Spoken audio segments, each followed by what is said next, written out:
Presiden Prabowo melalui Kementerian Sosial memastikan perhatian kepada masyarakat dan aparat kepolisian yang menjadi korban dalam aksi demonstrasi sepekan terakhir.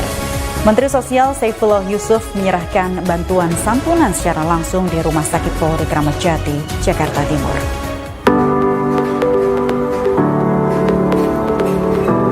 Kementerian Sosial mengambil langkah nyata dalam memberikan perlindungan kepada setiap warga negara. Bantuan diserahkan langsung Menteri Sosial Saifullah Yusuf kepada anggota kepolisian maupun warga sipil yang mengalami luka berat maupun meninggal dunia akibat kerusuhan saat demonstrasi.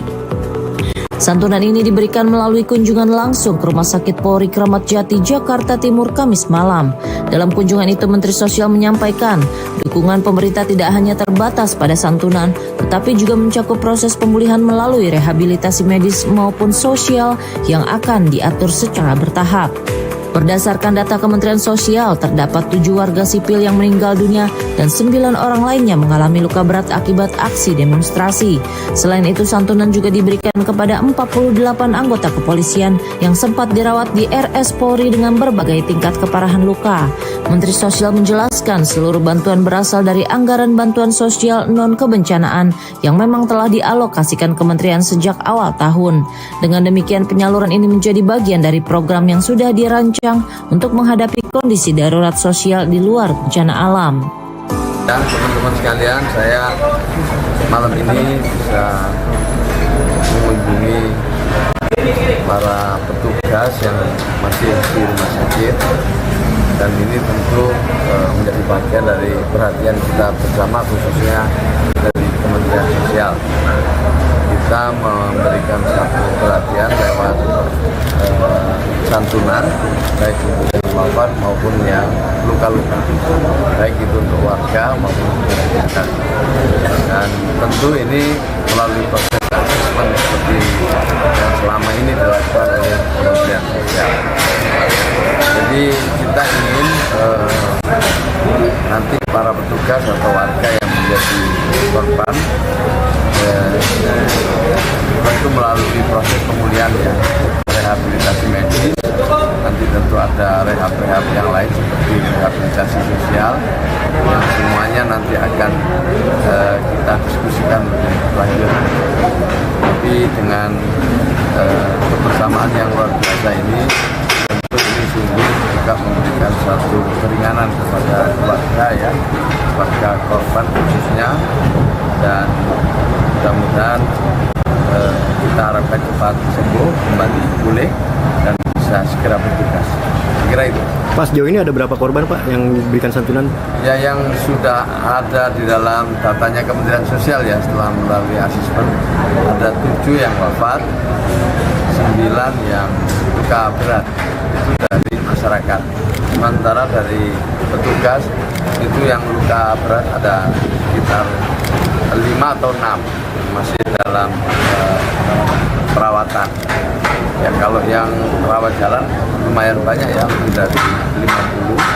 Yang masuk ke rumah sakit Polri ini ada berapa? Ada 53. Yang dirawat ada 53, dan 53 itu 5 masyarakat, kemudian 48-nya adalah anggota Polri. Dari 48 anggota Polri ini, yang 6 itu rawat jalan, yang 42 dirawat inap oleh Rumah Sakit Bayangkara 31.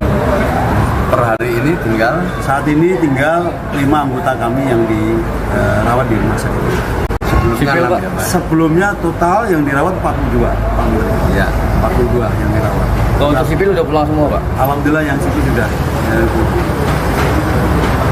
Saat ini tinggal 5 yang dirawat. Tentu nanti kami juga akan mengasesmen yang rawat jalan, ya, atau yang sudah pulang itu. Kita lihat lagi seperti apa. Tapi yang jelas jangan dilihat nilainya, tapi ini adalah bagian dari program yang memang sudah direncanakan sebelumnya melalui program bantuan atau santunan untuk bencana alam maupun bencana non alam. Hingga saat ini sebanyak 5 anggota kepolisian masih menjalani perawatan intensif di RS Polri akibat luka berat yang dialami saat bertugas. Sementara itu puluhan lainnya telah mendapatkan perawatan jalan atau dipulangkan setelah kondisi membaik. Kunjungan Menteri Sosial ke RS Polri menjadi wujud nyata kehadiran negara di tengah masyarakat dan aparat yang terdampak peristiwa unjuk rasa. Dengan santunan dan proses pemulihan yang terus dikawal, pemerintah berharap para korban segera pulih dan kehidupan sosial kembali berjalan normal.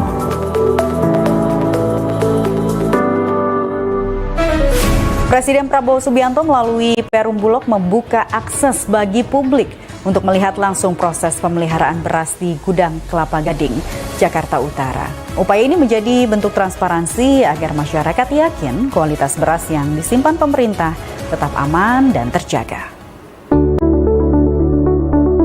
Suasana gudang beras Kelapa Gading di Jakarta Utara memperlihatkan aktivitas pemeliharaan yang dilakukan secara ketat.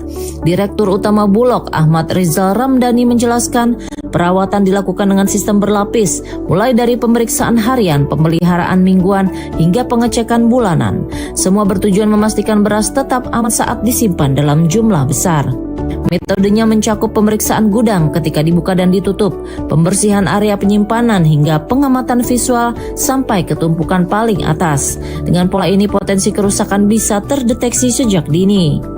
Untuk mengantisipasi serangan hama maupun kutu, Bulog menyiapkan langkah teknis yang ketat, mulai dari penyemprotan, evaluasi berkala hingga fumigasi dengan pengambilan sampel dari berbagai titik. Jika masih ditemukan gangguan, fumigasi kembali dilakukan sampai kondisi benar-benar aman. Bulog menegaskan seluruh gudang di Indonesia telah dikelola sesuai standar operasional. Dengan demikian, stok beras pemerintah terjaga kualitas dan keamanannya sebelum didistribusikan ke masyarakat.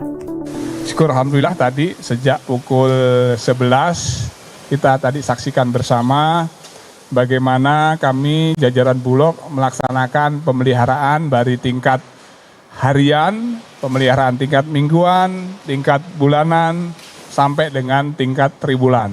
Tadi teman-teman sudah bisa menyaksikan dengan harapan ini bisa memberikan wawasan, pemahaman kepada seluruh masyarakat Indonesia bahwa Bulog dalam hal ini pemerintah memberikan yang terbaik untuk masyarakat. Jadi kami akan memberikan beras-beras terbaik yang akan disalurkan kepada masyarakat. Keterbukaan ini menjadi sinyal pemerintah serius menjaga rantai pasok pangan nasional. Masyarakat diharapkan memiliki keyakinan penuh beras yang tersedia di pasar merupakan produk terbaik hasil pengelolaan negara.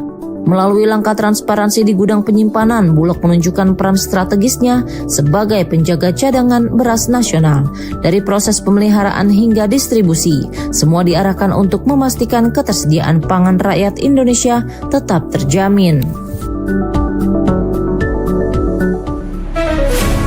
Pemirsa, tidak terasa waktu kebersamaan kita di Jendela Istana telah berakhir. Terima kasih telah mengikuti perjalanan Presiden Prabowo Subianto dalam memimpin dan mengabdi untuk negeri. Terus perbarui informasi Anda dengan menyaksikan kembali program Jendela Istana setiap hari hanya di Garuda TV. Saya Rika Indriaswari pamit, sampai bertemu di episode berikutnya.